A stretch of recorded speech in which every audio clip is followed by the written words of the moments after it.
Hello students, स्वागत है आपका हमारे इस चैनल में। और आज हम लोग सीखेंगे कि आपको रोज़ का करंट अफेयर्स रोज़ आपको प्रोवाइड करते जाएंगे। तो आप इसको देखने के लिए आप इसको हमेशा तत्पर रहें। तो आइए हम आज का करंट अफेयर्स आपको बताते हैं 1 मई 2020 का। ठीक है, आइए हम आपको उसका बताते हैं। क्वेश्चन नंबर फर्स्ट है, एडीबी महाराष्ट्र के ग्रामीण क्षेत्रों में विश्वसनीय बिजली कनेक्शन को सक्षम करने के लिए कितना ऋण स्वीकृत करता है। तो ए नंबर आपका आंसर है USD 146 मिलियन, बी है UASD 346 मिलियन, सी नंबर है 246 मिलियन अमेरिकी डॉलर और डी नंबर है UASD 646 मिलियन। तो आप जल्दी से इसको कमेंट कीजिए, हम आपको इसका आंसर बताते हैं। तो देखिए हम इसका आंसर देखते हैं। देखिए इसका आंसर है option number B UASD 346 million. ठीक है, तो आइए हम इस पर कुछ चर्चा कर लेते हैं। एडीबी ने महाराष्ट्र के ग्रामीण क्षेत्रों में विश्वसनीय बिजली कनेक्शन सक्षम करने के लिए USD 346 मिलियन ऋण को मंजूरी दी। ठीक है, तो अगला हम क्वेश्चन की ओर बढ़ते हैं। 2 नंबर क्वेश्चन है, संयुक्त राष्ट्र में भारत के अगले अस्थायी प्रतिनिधि के रूप में किसे नियुक्त किया गया है। ए नंबर है TS Trimurti, B number Santosh Kumar, C number Rajiv Kumar, D number Suresh N Patel. तो आइए हम इसका आंसर देखते हैं। इसका आंसर है ऑप्शन नंबर ए TS त्रिमूर्ति। और इसका स्पष्टीकरण समझ लेते हैं। IFS अधिकारी TS त्रिमूर्ति को संयुक्त राष्ट्र में भारत का अगला अस्थायी प्रतिनिधि नियुक्त किया गया है। ऑप्शन नंबर आपका ए बिल्कुल भी सही है। ठीक है, तो आइए हम आगे आपको बताते हैं। क्वेश्चन नंबर 3, कौन सी कंपनी भारत में लॉजिस्टिक्स में छोटे और मध्यम व्यवसायों के लिए साझेदार सहायता कोष स्थापित करती है। A number Amazon India, B number Flipkart, C number Reliance industry, D number Tata technology. तो इसका आंसर हम देखते हैं। इसका आंसर है option number A Amazon India. और इसका स्पष्टीकरण समझ लेते हैं। अमेजन इंडिया ने लॉजिस्टिक्स के छोटे और मध्यम व्यवसायों के लिए पार्टनर सपोर्ट फंड की स्थापना की है। क्या है, देखिए अमेजन इंडिया ने लॉजिस्टिक्स में छोटे और मध्यम व्यवसायों के लिए पार्टनर सपोर्ट फंड की स्थापना की है। क्वेश्चन नंबर 4 की ओर बढ़ते हैं। अंतर्राष्ट्रीय जैज दिवस किस तिथि को मनाया जाता है। अंतर्राष्ट्रीय जैज दिवस किस तिथि को मनाया जाता है। ऑप्शन नंबर ए है 28 अप्रैल, ऑप्शन नंबर बी 29 अप्रैल, ऑप्शन नंबर सी 25 अप्रैल, ऑप्शन नंबर डी 30 अप्रैल। आइए हम इसका आंसर देखते हैं। देखिए इसका आंसर है ऑप्शन नंबर डी 30 अप्रैल। इसका आंसर ऑप्शन नंबर डी 30 अप्रैल। चलिए अब इसको स्पष्ट कर लिया जाए। अंतर्राष्ट्रीय जैज दिवस 30 अप्रैल को मनाया जाता है। यह दिन शांति, एकता, संवाद और लोगों के बीच सहयोग बढ़ाने और एक शैक्षिक उपकरण के रूप में जाज के गुणों के बारे में दुनिया भर में जागरूकता पैदा करना है। अंतर्राष्ट्रीय जैज दिवस 2020 अंतर्राष्ट्रीय जैज दिवस का 9वां वर्ष है। क्या है, अंतर्राष्ट्रीय जैज दिवस 2020 अंतर्राष्ट्रीय जैज दिवस का 9वां वर्ष है। चलिए हम अगला क्वेश्चन नंबर 5 की ओर बढ़ते हैं। महाराष्ट्र के कल्याण डोंबिवली नगर निगम ने हाल ही में KDMC क्षेत्र में कोविड-19 स्थिति के बारे में एक डैशबोर्ड लॉन्च किया है। महाराष्ट्र के वर्तमान राज्यपाल कौन है। A number Bhagat Singh Koshyari, B number Shri Vishwabhushan Harichandan, C number Shri Phagu Chauhan, D number prof Jagdish Mukhi. आइए हम इसका जवाब देखते हैं। इसका आंसर है ऑप्शन नंबर ए भगत सिंह कोश्यारी। स्पष्ट कर लिया जाए इसको। महाराष्ट्र के कल्याण डोंबिवली नगर निगम KDMC ने हाल ही में KDMC क्षेत्र में कोविड-19 स्थिति के बारे में एक डैशबोर्ड लॉन्च किया है। यह अब सार्वजनिक डोमेन में उपलब्ध है।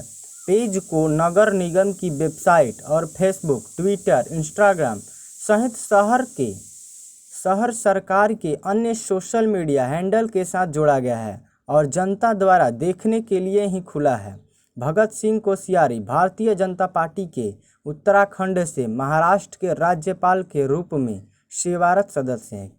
भगत सिंह कोश्यारी भारतीय जनता पार्टी के उत्तराखंड से महाराष्ट्र के राज्यपाल के रूप में सेवारत सदस्य हैं। ठीक है, तो अगला क्वेश्चन की ओर बढ़ते हैं। क्वेश्चन नंबर 6 है, आयुष्मान भारत दिवस किस तारीख को मनाया जाता है? आयुष्मान भारत दिवस किस तारीख को मनाया जाता है?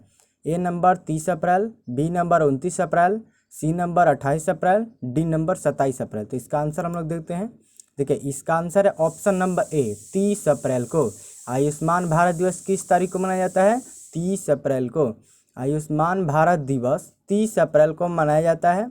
दिन का उद्देश्य सामाजिक आर्थिक जाति जनगणना डेटाबेस के आधार पर देश के दूर दराज के क्षेत्रों में सस्ती चिकित्सा सुविधाओं को बढ़ावा देना है। यह स्वास्थ्य और कल्याण को भी बढ़ावा देगा और गरीबों को बीमा लाभ प्रदान करेगा। क्या करेगा?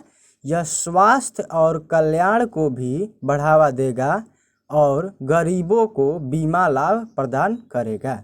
ठीक है, तो अगला क्वेश्चन की तरफ हम बढ़ते हैं। क्वेश्चन नंबर 7 है, रसायन और उर्वरक मंत्रालय ने कहीं की जनौषधि सुगम मोबाइल ऐप देशव्यापी तालाबंदी के बीच लोगों को अपने नज़दीकी प्रधानमंत्री जनऔषधि केंद्र PMJAY का पता लगाने में मदद कर रहा है। रसायन और उर्वरक के वर्तमान मंत्री कौन हैं? आपका ऑप्शन नंबर ए है Hardeep Singh Puri, B number Shripad Yesso Naik, C number DV Sadananda Gowda, D number Narendra Singh Tomar. तो आइए हम इसका आंसर देखते हैं।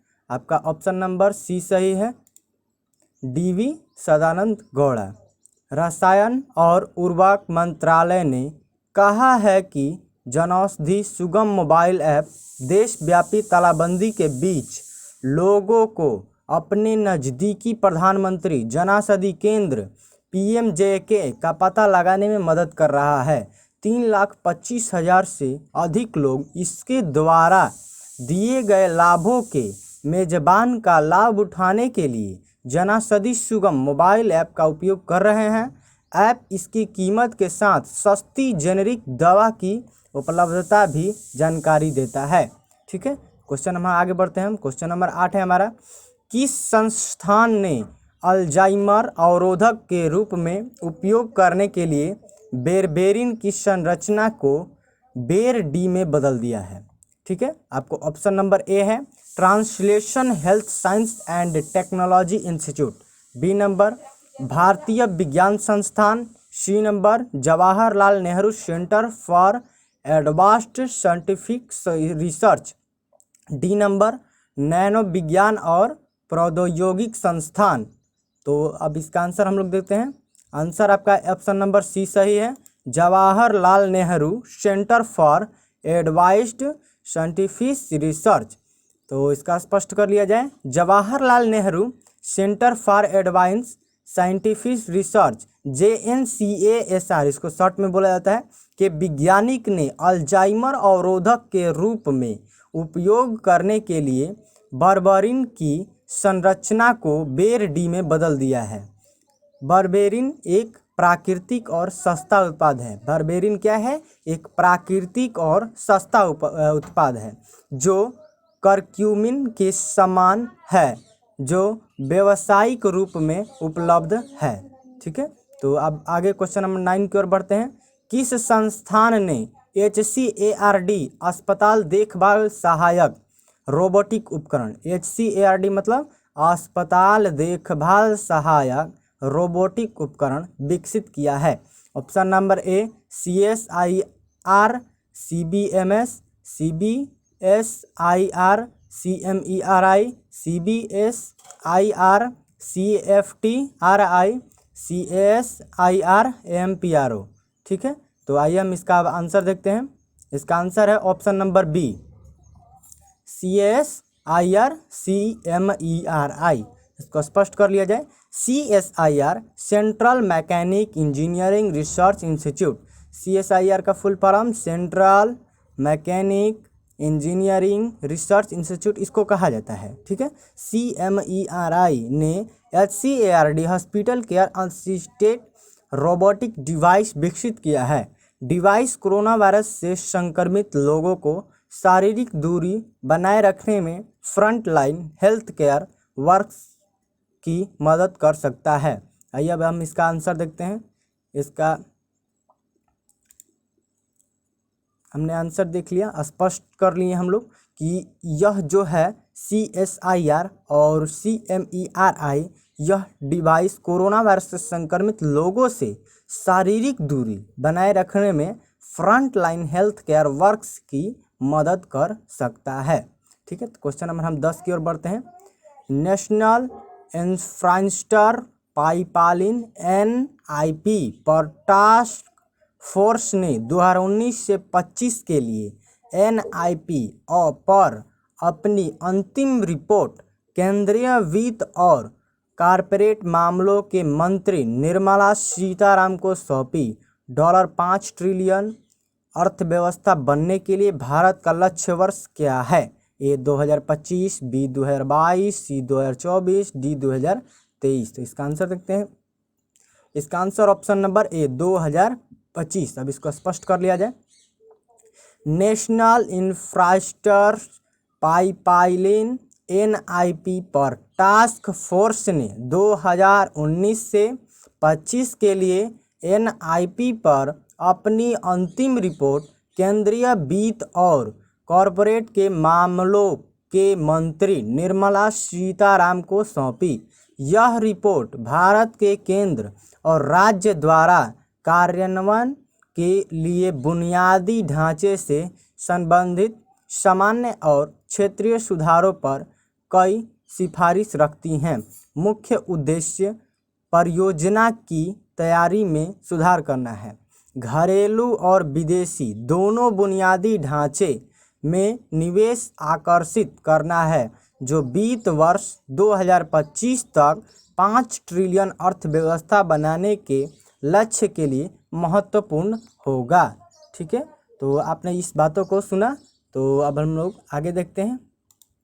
हम लोग आगे देखेंगे। यह बहुत ही VVI इम्पोर्टेंट करंट अफेयर्स है, इसको बिल्कुल भी पढ़ना ना भूलें। ठीक है, हम इसी तरह का वीडियो आपको रोज़ प्रोवाइड करवाया करेंगे। तो हम लोग अगले वीडियो में मिलते हैं।